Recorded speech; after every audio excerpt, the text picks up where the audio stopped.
ఈరోజు మన బైక్ అయితే స్టార్ట్ చేసేసుకొని గ్యారేజ్కి అయితే స్టార్ట్ అయినా. సో గ్యారేజ్కు వెళ్ళాలంటే ముందు ఒక వ్యక్తిని అయితే కలవాలి.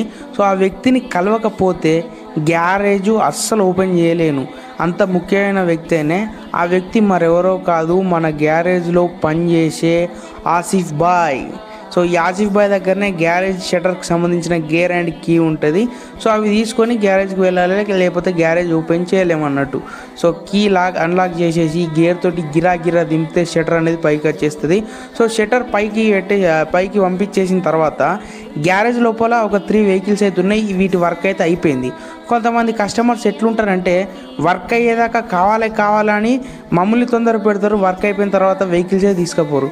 సరే పోనీలే, ఆ వెహికల్ సంగతి అట్లుంటే, ఇది వచ్చేసి ఏసీ హెచ్టీ వెహికల్. ఈ వెహికల్ యొక్క ప్రాబ్లం ఏంటి అంటే, సో చూసిరు కదా, ఈ వెహికల్ యొక్క ఫ్రంట్ వీల్ లెఫ్ట్ సైడ్ది ఏ రకంగా ప్లే వచ్చి ఊగిపోతుందో.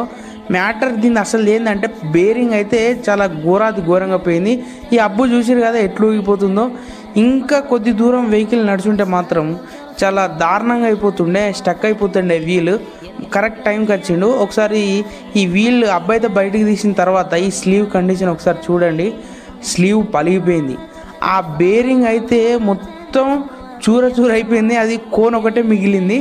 సో చిన్న బేరింగ్ అయితే ఇంకొక 2 బేరింగ్స్ ఉంటాయి కదా, ఈ చిన్న బేరింగ్ అయితే ఇది మంచిగానే ఉంటుంది, కానీ పెద్ద బేరింగే పలిగిపోయి ఆ రకంగా అయిపోయింది.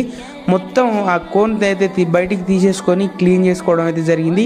ఈ అబ్ లోపల కూడా క్లీన్ చేసుకోవడం అయితే జరిగింది.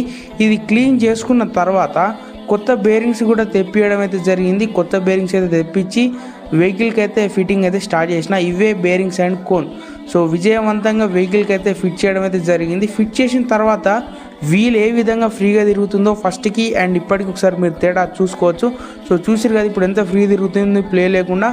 సో సౌండ్ వస్తే వెంటనే గ్యారేజ్కి వచ్చేయండి. మరీ ఇంత దారుణంగా పరిస్థితి వెహికల్కి తీసుకురాకండి. సో ఉంటా బాయ్, జై హింద్.